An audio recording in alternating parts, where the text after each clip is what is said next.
Hi, and welcome back to Dishing with Dr. Duer. We have a new episode today. New year, same you, redefining resilience. So I'm really excited that you decided to join us today. Pull up a chair because we're about to dig in. Today, I am joined by one of my longtime friends. She's known me since that weird adolescent phase where you're like, I'm not really sure what's wrong with that person. And has stuck around. So if that says something about her or me, I don't know. But this is my good friend, Laura Patterson, and she's here with me to talk about resilience today, which I think is a very timely topic for this time of the year. So welcome, Laura, and thanks for joining me. Thank you. So do you want to tell everyone just a little bit about what you do, maybe what you know about resilience? Yeah. So I am a outdoor recreator by profession and passion. So I take people out into the outdoors to do hard things. Love I've run that. indoor climbing walls. I've done backpacking, pedaling, hiking. I mean, if it's done in the outdoors, I've done ice climbing. If it's done in the outdoors, I've done it. I've worked in the university. So I worked at University of North Texas. I work at Sam Houston. I've worked for the Army and led resiliency programs forgot for about that. soldiers that Yeah. come back. Yeah, talk about being like inadequate prepared to talk about resiliency is soldiers that have come back from war. Yes.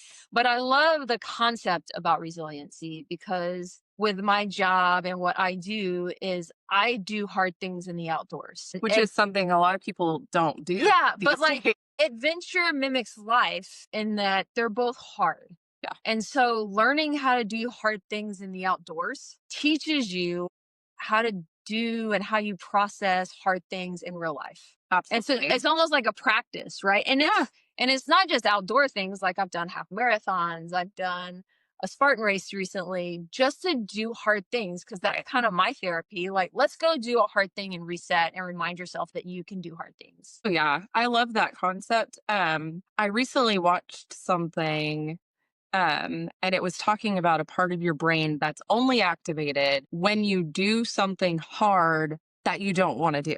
Yeah. Like they did a whole brain study, and when you like did the ice bath, if you liked the ice bath, it didn't activate that part of the brain.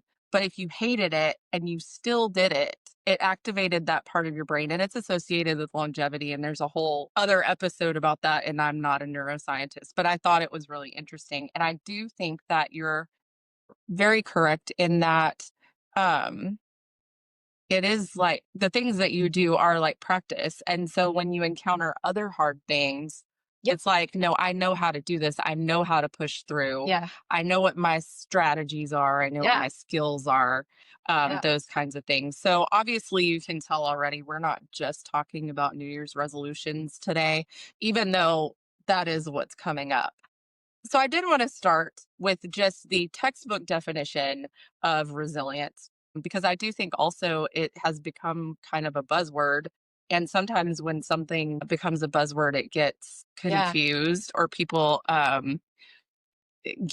misunderstand necessarily what the intent of the word was to start with. So the definition that I have is resilience is the ability to adapt well, recover, or bounce back when facing stress, challenges, setbacks, or adversity. It's not about avoiding difficult situations. So exactly what you were talking about.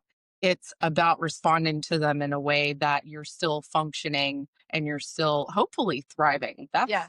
been my goal, is I don't want to just survive Yeah. and I made it another day. Oh, I made it to Friday. Like I want to get to a point where I'm thriving.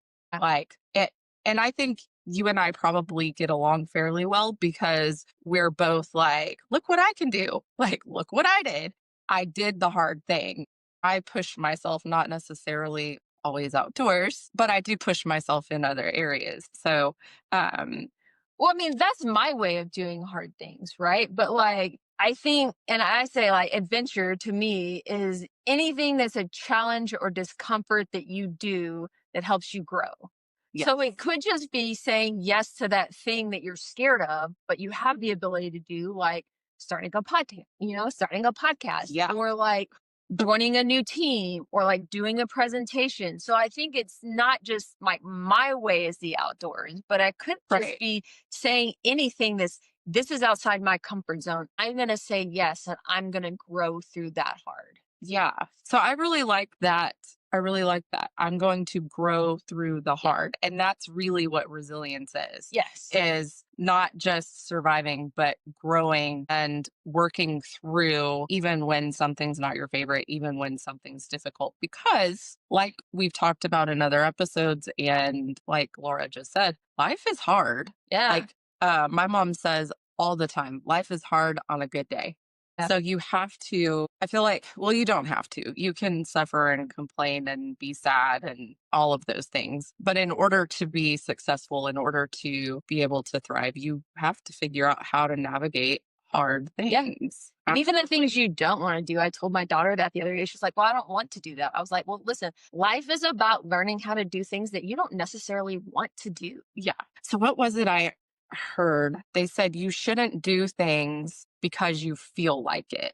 You can't wait to do things when you feel like it. You do things and then you feel good about it. Yeah. And I mean, I definitely experienced that. So like one of the things I do outdoors is, I do go to a CrossFit Yeah. class, and it was 40 degrees this morning, and I really didn't want to get out of my very warm, cozy bed. But I did go, even though I didn't want to. But afterward, it was that feeling of, look what I accomplished, look what Yeah. I did. Plus, I got my little shot of endorphins, which, keeps everyone safe. So, As long as you don't get hurt, there's never regret at the end of a workout. yeah, Ever. no, I don't think Maybe so. at the beginning, but at the end, never. I don't know, like the 3-day mark when you still can't get up the stairs is a Okay, the little. soreness piece. like, Yes. Okay, I get that. All no, right. but yes, I agree with you. I've never gone and been like, oh, I should have stayed in bed. Yeah. Whether it's I had a conversation with a friend, or the endorphins I get from the actual like physical activity, or just the fact of I did it. Like, Yeah. look what I did. Yeah. So I definitely agree with that. I think all of those are really good examples of day-to-day resilience, because kind of to your point earlier, you were talking about when you were working in the army. And sometimes I feel like people think of resilience uh, in big ways like that. Like it has to be a big thing for it to be considered resilience. But honestly, I think we build resilience through all of those tiny moments where we have the opportunity to either give up or push through. When I was working for the army, and this is really where this was the moment that really formulated my idea and like my passion for the idea of resilience, is I heard a general talk at a conference. And he was, and gosh, this was like 2009 maybe. Mhm. And so it was like kind of towards the end of the war, but we're still in a war. But then Yeah. it's getting harder because now we have like the impact of all these soldiers that have had multiple deployments. He was like, resiliency is no longer about this idea of bouncing back from this one big Big thing. traumatic thing. He's like, resilience is about building it into everyday life. It's those little things you do with the little stressors. So when the big things happen, you already have those skills in place that you're not having to recreate this skill. You're just kind of, okay, I've got to really Yeah. focus on these skills, because it's like if you can build them every day into your everyday life, stress filters through those skills. So when they get to the other side, it doesn't even feel like stress anymore. And I was Right. just like, so many light bulbs going off, Mind because I was blown. like, that's incredible. It's like, that's what we have to do as soldiers, is we have to start building these everyday skills that are just part of your life. It's not something that you do. It's just something that you are now. Yeah. And that right there is what kind of started my idea of building resilience, because that made so much sense. So it's funny that you say that, because that was years ago and with soldiers in the army. But that is a conversation that we are having frequently in the world of education, Yeah. because somewhere we missed the boat. And there are a lot of young people, not all, but a lot of young people that don't have those skills. That I think there's a whole combination of things that have Sure. contributed to that, right? Whether it is, overprotective parenting, and so they haven't had the opportunity to do hard things, or whether it is just in general, in a lot of areas, we've lowered expectations or we've lowered standards for different things. So things aren't as hard. So then they're not encountering hard things. Sure. So I mean, that's a whole other conversation too. But I think that's a really good point, that one thing, if you're listening and you're thinking of yourself, or you're thinking, as I often do, like, how can I incorporate this with my kids, is building those into everyday life. And it's not this one big thing that we're trying to recover from, it is practicing that every day. So if you ever do come across something really hard, you already know what to do, Mhm. or you have an idea of what your coping skills are. How do I, get myself through the hard thing? So, I mean, I think that's another great question. And I have some ideas. I know some things that I do, but what are some like daily habits that kind of help keep you on track and do the things that you don't want to do? So working with the military, kind of, they had 5 different areas that they say if you are stronger in these areas, you will be a more resilient person. So that's kind of where my foundation comes from. So it's physical, it's mental, it's social, it's family, and it's spiritual, which makes a lot of sense. Yeah. I mean, when I heard it, I was Whole like, person. the whole person, right? Whole person resiliency. And so for me, and the way I teach my students is you're going to have some that are more important than others. Mhm. And you're going to have some that support others, right? So for me, physicality, like I need to work out. Well, I need to move. Yeah. And so my goal really is to move 7 days a week.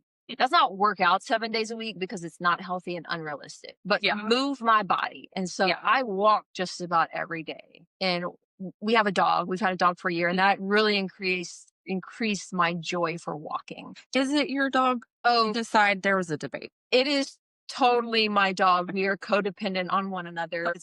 I understand people like emotional support animals, like me and Biscuit are BFFs forever. Gotcha. Yes. And so, we go for a walk at 6 o'clock every morning. On weekends, I drink my coffee and then we go for a walk at whatever time that happens to be.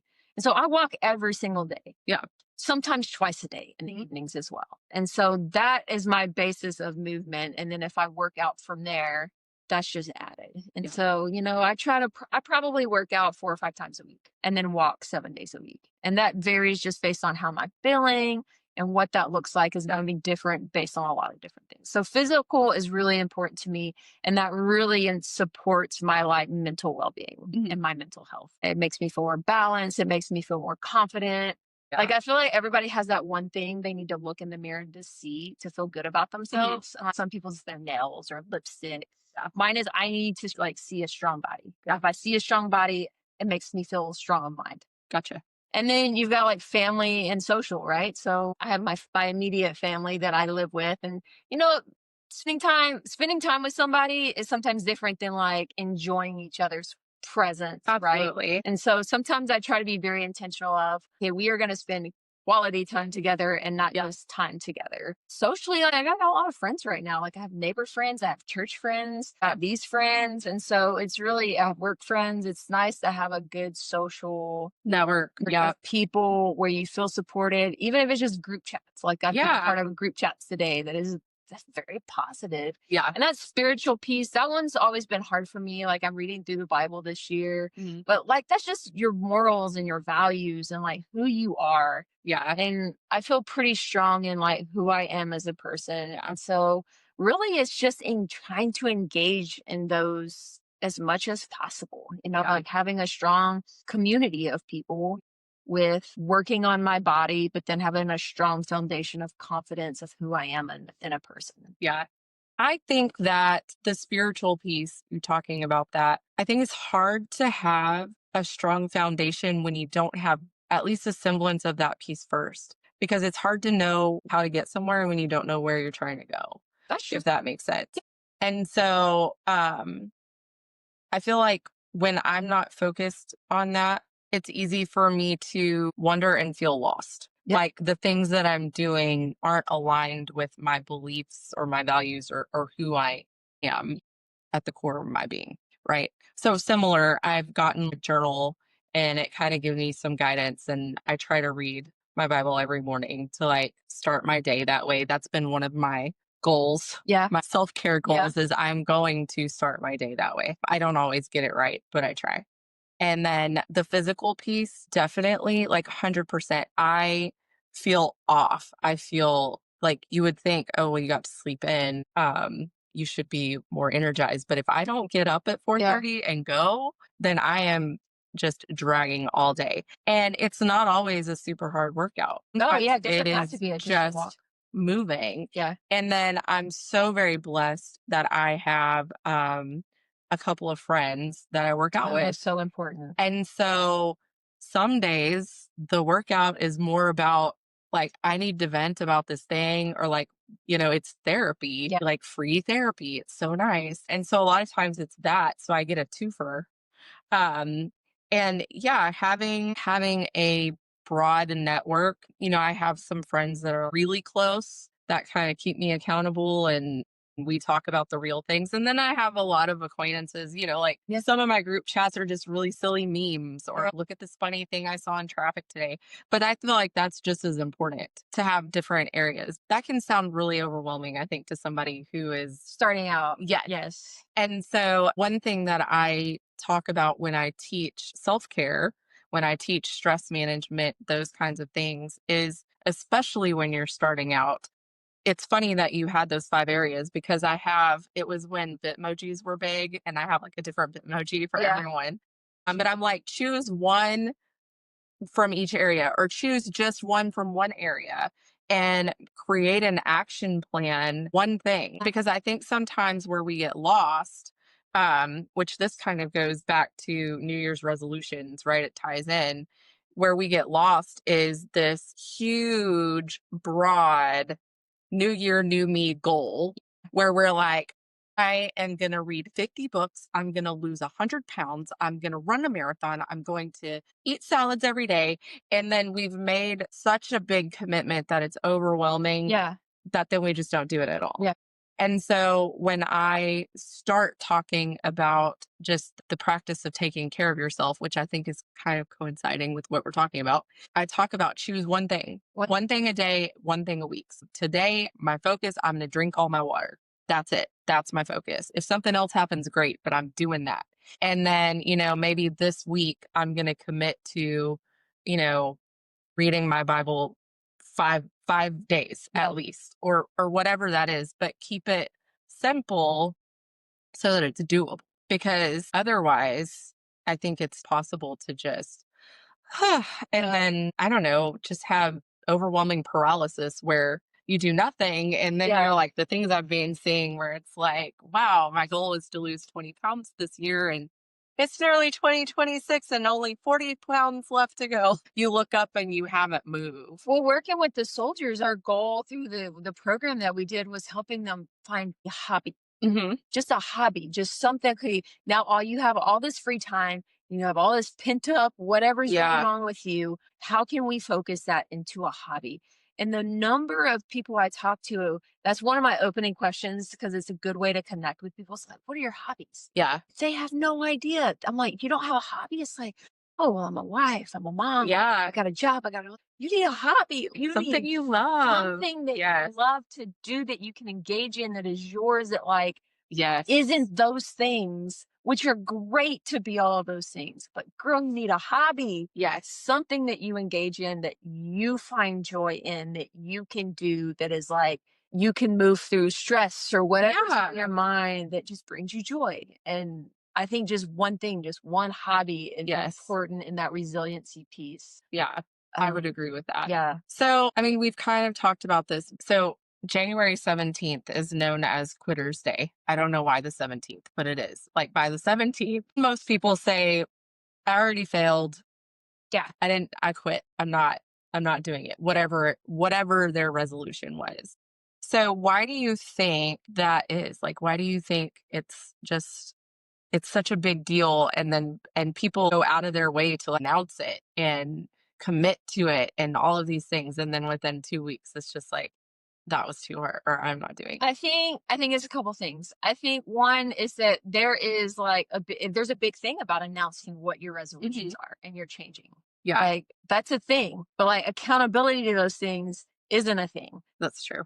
And I think the other thing is we have this idea with New Year's resolutions, which I'm not a huge resolution person. I'm a huge goal setter, but Yeah, not like at New Year's. yeah, But I think it's just like this concept of we're gonna go big or we're gonna go home, and we're more likely to go home mhm, because it's easier, because big is hard. yeah, And so I think we choose too big. We go Yeah. too big and it's too broad. Or we choose a goal, but not the things that it would achieve that goal. And so I think instead of also achieving something in a year is so hard. It's like that's boring, Yeah. right? Like a New Year's. Well, and two, I feel like when we go too big and we don't focus on the process, we don't see the movement, Yeah. so we get discouraged It's so easy to get discouraged. because I'm not already there. I think too, like again, I digress, but I think the instantaneous world we live in now makes it harder to wait for the result. Yeah. Even though it's active waiting, like I'm working, but I don't immediately see what it is that I want. I feel like people have become conditioned to just have like almost an immediate um result. And for important things, that's usually just not the way that works. I Yeah. mean, you don't become a new person in one day. You don't, um, you can't read 50 books in one day. That kind of growth doesn't happen. And I think you also have to have a really solid why. Yes. Like that sense of purpose of Mhm. why you want to do it, I think matters in the success of whatever that goal or resolution is. Well, yeah, because that's the thing that's going to keep you getting up when you don't want to, Yeah. Like, what is or your why? learning when you don't feel like it that day. I've been asking people a lot too lately. What is your why not? Like, Oh, that's an what's getting interesting in your question. way? What is Yeah. your what is your excuse that you're telling yourself that you can't do the thing? Yeah. Right? Because it's easy to have a lot of why nots. Well, my kids keep me busy and it's too late and I just don't have the time and da, da, da. Now, don't get me wrong. Those little 20-year-olds that are like, we have the same 24 hours. That's a lie. Live. We Yes. No, I'm not saying that. But I've been asking that question a lot because I think we do ask people, what is your why? And I do think it's important to know your purpose for doing something, but also what is your why not? What are you telling yourself that's Yeah. getting in your way? Because a lot of times it's our own. There's always excuses of why not to do Yeah. something, especially hard things. Yeah. And they're a lot easier to come up with than your why. So Oh, for sure. For sure. I have a girl that lives in my neighborhood and she has two small kids and she's a runner and she runs literally the length of our road. uh-huh. That's not very far. Yeah. And she runs it just back and forth. I'm Mhm. like, how far are you running? She's like, oh, I try to get in 2 or 3 miles. And I'm like, you are running two Yeah. or 3 miles in a span of like Like 100-meter yards. sprint. Yeah, but she does it Yeah. and she gets it done. And Yeah. I leave at 6 and she's usually already sweating by that time. So she gets up way Yeah. before 6. But that's how she can get her run in is running down this Yeah. one road, probably 30 laps down this one road. I'm like, that is awesome Yeah. because she has a reason of why not do it. And she found a way to still achieve something that she wanted to get Right. done in a way that she could do. You go, girl. Like, Yeah. that's awesome. No, 100%. So I think both of those questions are important. What is your why? Because I do feel like talking about resolutions or publicly announced goals, that many times part of the reason we fail at those too is because they weren't really our goals. They were Yes. socially accepted goals. Like, this is the big It's thing. not authentic to you and what Yes. you want and who you are. Or you're Yeah. doing it in a way that somebody else is doing but doesn't work for you. Right. Yeah. Exactly. So I think sometimes that gets in the way. But I have definitely like fallen into that before. Like you, I don't make those resolutions anymore because I'm also of the mind of why wait until January 1st? Like if I Yes. want to do Yeah. it today, why would I wait? So I Exactly. don't really do that. But I'm not to say that I never have. Um, and I feel like even if the goals we make or the things that we say, like we go to the trouble to say it out loud, which I've said this a lot recently, like this podcast, I finally, like, I just started telling people and I was like, that's it. Now I've said it out loud. I have to do Yeah. it. Right. Because if I don't do it, then, I have to admit failure. Yeah. Which this that I'm doing, I love. The blog that I'm doing, I love. I'm writing what I hope to be a really entertaining book, which I'm also loving. But I've said it. And so now if I don't do it, I feel like there's like this shame spiral. So, Yeah, but that's something you're putting on yourself though. okay. So I don't disagree with you. But that was kind of my point. Like these things I want to do, Yeah. and I'm going to be disappointed in myself if I don't accomplish Right. them or make it somewhat of a success, right? So like and subscribe and do the things. But with like the New Year's resolutions and the things that we do kind of for other people, Yeah. even though that is not our genuine goal, Yeah. I think we still fall into the shame spiral of embarrassment because I didn't accomplish what I said I was going to do. Yeah. So, how do you think we change that mindset, maybe, or get out of that shame spiral and kind of, I don't know, swap over is not what I'm trying to say, but like switcheroo on over to resilience, Yeah. right? So I think we are really, really good at being really mean to ourselves. Oh, yeah. Right. Most of the things I say to myself, I would never say to a friend. I'd be Yeah. like, that is so mean. Why would you say that? That is so hateful. But we say it to ourselves Yeah. so easily. Like, but when do we ever celebrate when we do something well? Yeah. Yeah. No, I agree with you. It is too easy to be like, oh, I didn't work out today. I fell, blah, woe is me. And that Right. carries you into the next day. Yes. But how often are we like, girl, yes, good job. You got your workout in, you did it. Like, very rarely do we Yeah. actually celebrate the things that we do. Yeah. So I think that's a good point. One, swapping our focus from what we didn't do to what we have done, even if Yes. it's not perfect. Which is hard. Yeah, it is. I think that's also where the social comes in. Like, I love that I have workout buddies because Yeah. they will do that. Yeah. I'll be like, man, I could have done that faster. And they're like, you crushed that. What are you talking about? Yeah. Or, oh my gosh, I ate a cheeseburger and these leggings look awful. And they're like, nah, girl, you look great. So, like, having that support system is great too. Really, I think it's a practice. Like, you really have to work at You it do. to be able to then internalize that and say those things to yourself. You have to catch yourself doing it. Yeah. And I really think reflection. So that's what Mhm. I've learned with like adventure and doing hard things is that reflection after the piece, after the fact of like, even at the end of the day, like, what was my highlight? Yeah. What, and I like to say hug it out because that's my Uh-huh. acronym that I use is like, what are my highlights? What made me uncomfortable today? Oh, I like How that. did I grow? And then if you want to add an S to hug is like shout outs. Who helped me Mhm. today? And like reflecting on either big experiences or little experiences or at the end of the day. And then I think you can kind of take those wins and you can kind of take that, how did you grow? Or Oh my gosh, you're gonna write that down for me yeah, gonna because hug it. I Yeah. just had a great idea for like a whole new session. Yeah. But I think that's where, like, for me, that's what adventure is doing hard things that we reflect on and then grow from.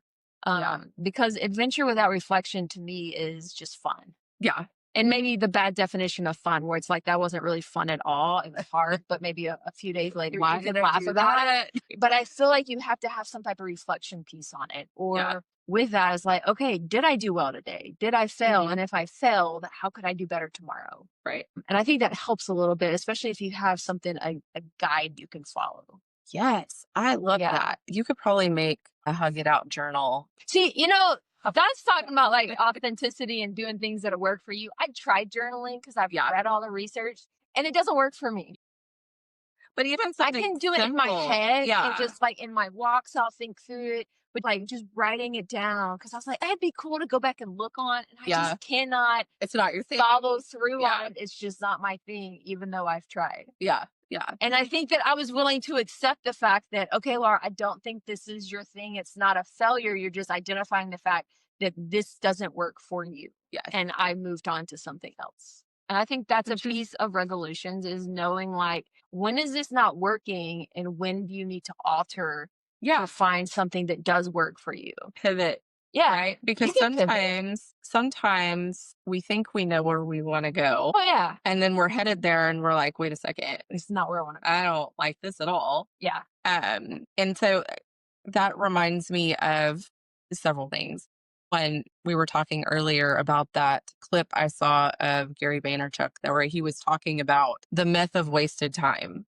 You know, like people will look back and say, I spent all that time focused on my career. I didn't start a family. I wasted that time. And he's like, that's not wasted time. You were living life, you were learning, and you got here and decided you want to go a different direction. So don't look at it as a failure. Don't look at it kind of like hug it out. What did I learn from that? What was my highlight? How did I grow? And then keep moving. Yeah. The idea that there's some perfect outcome out there and there's a straight line to it is just kind of ridiculous. But that's what we've convinced ourselves Yes. Yeah. is true. And again, I work with college students and they have timelines. Like I have to graduate, I have to get married, I have to have kids. And it's like, no, sometimes your life isn't going to follow that perfect timeline.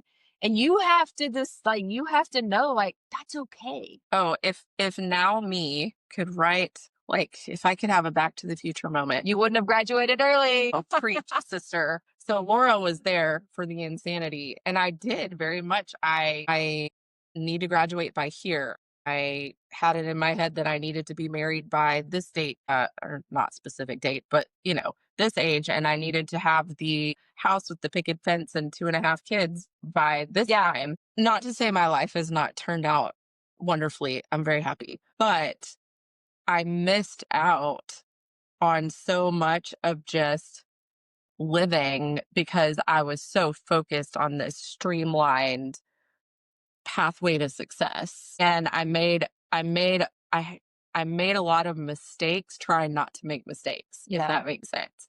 And so I definitely encourage people to not hang on to a mistake or a direction or a goal just because you've spent a long time going that direction, right? Because I got to a point where I was like, this is not what I want to do, but I was locked in. But I feel like you had to go through that, like to say that's not wasted living either. Right. I think that you probably live better now Absolutely. because of that experience. Absolutely. During that time, I got a degree in special education. I learned a lot. Yeah. I learned a lot about myself. I learned a lot, you know, of things in that area. I had 2 children who are absolutely wonderful. I could not imagine the world without them, not just my life. Mhm. They're great.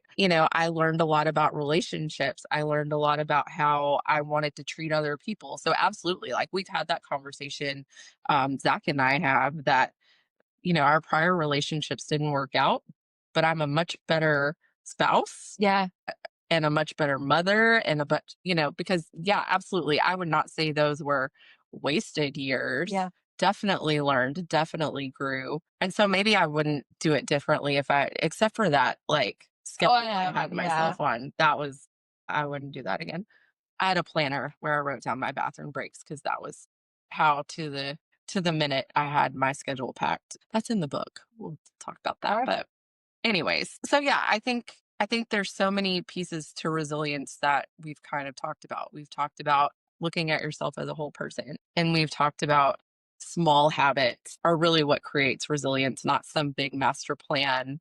Um, and really, if you want to make a big change, that's not necessarily a new you. It's a same and improved version with different habits, really. Yeah.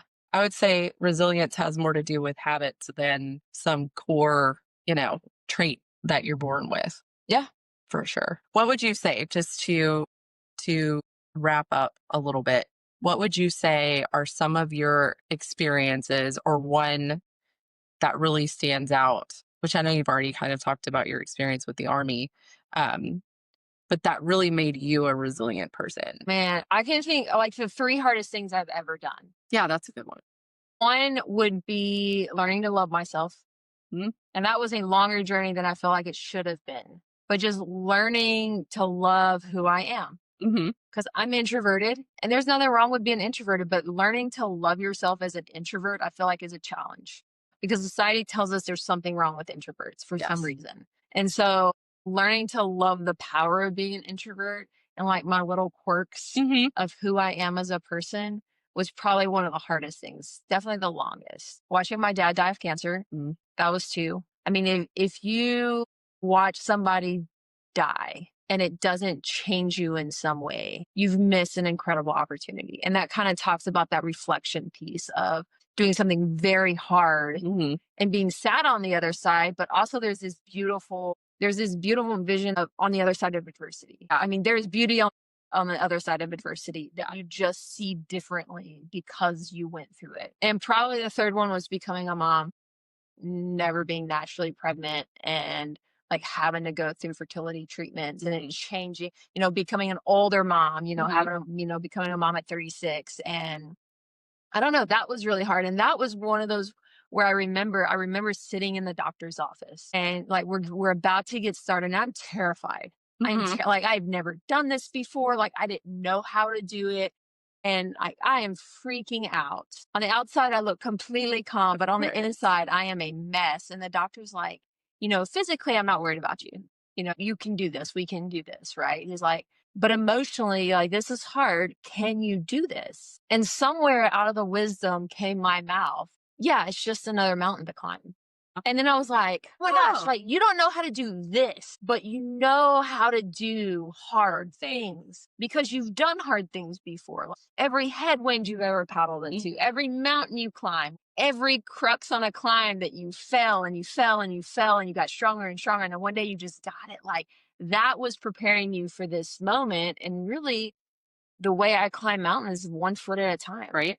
Just, 1 foot at a time, one paddle, one stroke, whatever it is, just like one thing at a time. And then it was like, okay, I don't know how to do this, but I know how to do hard things because I've done hard things. And so I always think of the idea like the mountain can exist without the valley and they both give each other perspective. Like we can't live on the mountaintop, but we also shouldn't live in the valley. And it's really the journey from one to the other, either from the valley to the mountain or from the mountain to the valley, where we learn and grow and discover who we are. So when we get to the mountain, we can appreciate how far we've come. But then when we get to the valley, we understand we've been at the mountain before and we can do it again. And I think that's how I think about resiliency and how I live my life and how I teach people or encourage people through that. I think that is so perfectly said. I don't think there's anything that I can add to that. So kind of wrapping up, this has been a fantastic conversation. I've gotten some great takeaways. I'm going to hug it out. Yeah. I'm adding that to my routine. I'm teaching that to my kids. So just closing it out, if you had we're going to narrow it down. We're going to make it really hard. Okay. One piece of advice for someone who is trying to break that cycle of not finishing or not bouncing back and really struggling with that. One piece of advice for working toward or building resilience. Just one? Yep, just one. Challenge. Oh. You know how to do hard things. You got this. Fell forward. I think that's just fell forward. Don't be afraid to fail. There's going to be failure, 100%, because we all fail. But like fell forward, reflect on it, grow, like celebrate the fact that you tried, but like fell forward, learn something, be stronger because of it, and then keep going. Hug it out. Hug it out. So remind us one more time. So that is what it was my highlight. Heights. What made me uncomfortable. Or challenged you. Or was challenging. Doesn't work in hugs. It's true. It's uncomfortable. Growth. How did you grow? How did I grow? And if you want to add shout out.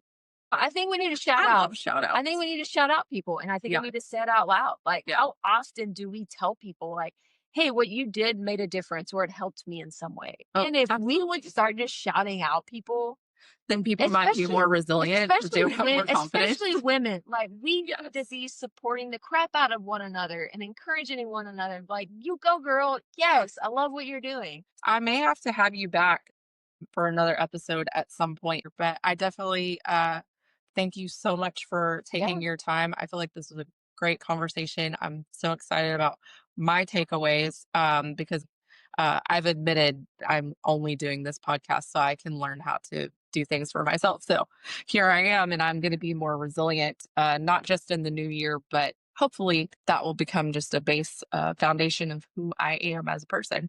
Hopefully this was helpful to you. If it was, if you enjoyed this episode, definitely give it a like, share it with someone who might benefit from hearing these same things. and tune in to our next episode. I will be announcing that soon. For now, that's it. And we'll see you next time on Dishing with Dr. Duer. Thank you.